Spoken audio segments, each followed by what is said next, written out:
I never thought we would get a second season of What If, but here we are.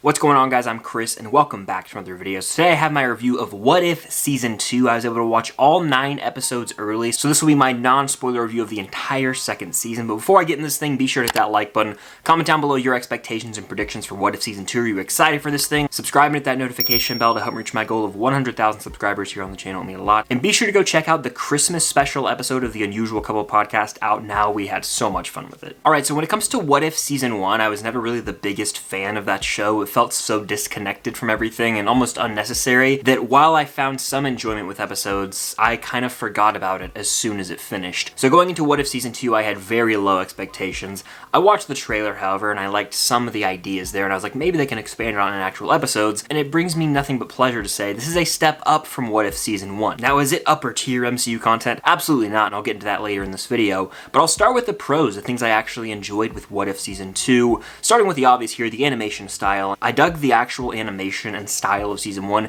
and that translates directly over here, and I'd argue it's even a step up in terms of the animation, especially as you get later on in the season and the scale of the episodes gets grander. There are some really intense sequences that are huge in scale. I'm honestly impressed they animated them so well. Like, one moment in particular reminded me of that scene in Across the Spider-Verse where all the variants are chasing after Miles, and it was nowhere near the attention to detail of that animation because Across the Spider-Verse is an anomaly, no pun intended, but the animation style, again, with so many characters on screen, it was astonishing how they were able to pull it off. It looked really awesome. I also found with What If Season 2 that it blended the fan service moments and the callbacks with actual unique storytelling. This season has its fair share of episodes where the plot is based around basically plucking one character out of the MCU timeline and replacing them with another. For example, there are Winter Soldier rehashes, Avengers 2012 rehashes, Thor Ragnarok rehashes, and you're basically watching the plot of that movie with different characters plugged in for characters like Thor or Captain America or Bucky Barnes. And so it's a very familiar story, and because of that,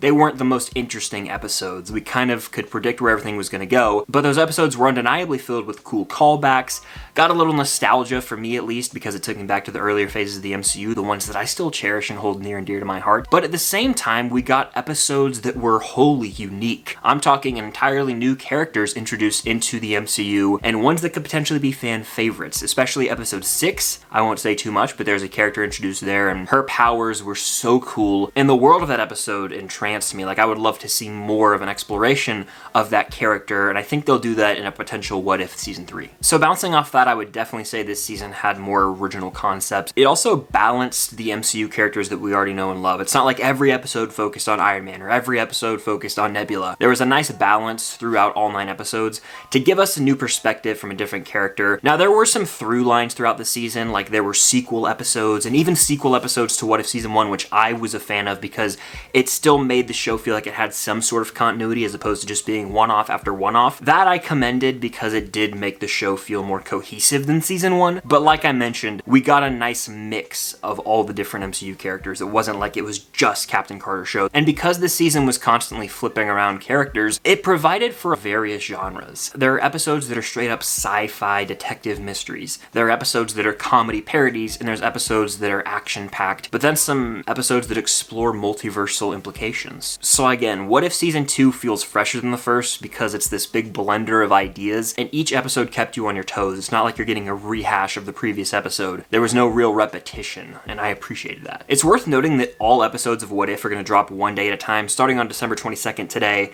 and going through December 30th, a new episode will drop each day, and on Christmas Eve, one of my favorite episodes drops, the Die Hard episode. I believe it's called What If Happy Hogan Saved Christmas. All the episode titles are on the What If social media page, but I had so much fun with this. In fact, I actually got to see Die Hard in theaters for the re-release very recently, and so watching this episode, Die Hard was really fresh on my mind, and they did a great job of parodying Die Hard with MCU characters. And anytime we get Christmas in the MCU, it's delightful, and that's exactly how I would describe this episode. Die Hard is a Christmas movie. If you don't think so, you're lame. The movie rules, and seeing a MCU animated parody of it rocked. In fact, I could see myself going back to this episode in years and being like, wow, they really did do a great job of parodying Die Hard. Happy Hogan is basically the John McClane of the whole thing. It was a very fun, self-aware episode, and to me, that's what What If should be. This carefree, fun show, and this specific episode embraced that. So structurally speaking, What If Season 2 had a good share of standalone episodes, but it also mixed in that interconnectivity between episodes as well, which, like I said, really sets it apart from Season 1. Each episode sort of has its own moral of the story, but a few that stood out in particular to me were when episodes would highlight this idea of redemption. Multiple characters would have redemption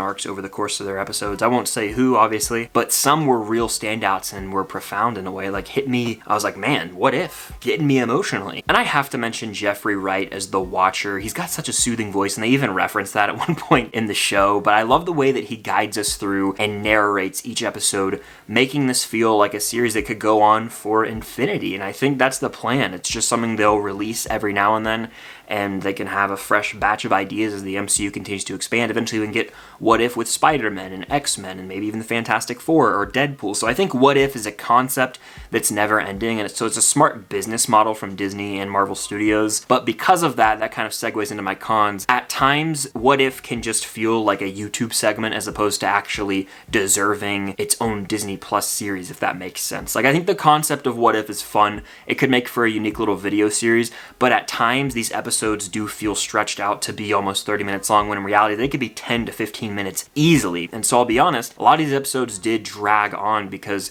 they could have been cut down in half. It almost feels like every episode of What If from both Season 1 and Season 2 has to meet a certain set of criteria. It has to be like at least 28 minutes long, because even in the opening credits, they stretch it out. They fade the What If logo really slowly and have these long pauses between the Watcher's narration. It's like they're trying intentionally to stretch these episodes out to maximize the amount of content they're giving us, when in reality these episodes could be a lot quicker and more airtight with the script, but they just feel a little prolonged for the only reason of stretching it out to be a Disney Plus series. And I'd be lying if I said there weren't some throwaway episodes here. Some are more memorable than others. That's just how Season 1 was, and that's the same case with Season 2. And this might bother some people more than others, but What If is not a show that's very necessary to watch as a fan of the MCU. The way I describe it is, it's something for die-hard fans, people who are really well-versed with the Marvel Studios films and shows. It gets you with some nostalgia as it gives you a taste of older MCU projects, but it spices it up a little bit by throwing in a new character into someone else's story. So it's cool to explore, but sometimes I'm good after 10 minutes. I'm like, man, I still have to sit through 20 more minutes of an episode. It just gets stretched paper thin, in my opinion. So while What If Season 2 is definitely a step up from Season 1, there's undeniably some throwaway episodes here, and it does feel stretched out to reach this 9-episode criteria. However, the animation style is brilliant yet again, and there were some really unique new stories here that introduced fresh faces to the MCU, and they parodied Die Hard, for God's sake. You gotta give it some credit. I don't think What If is a necessary watch, but if you want your MCU fix over 9 days this holiday season, this could be that for you. I'd honestly recommend waiting until December 30th and just binge watching all the episodes, but you can do it however you want. It is a step up from Season 1, but both seasons of What If, I could go my whole life without watching and be completely content.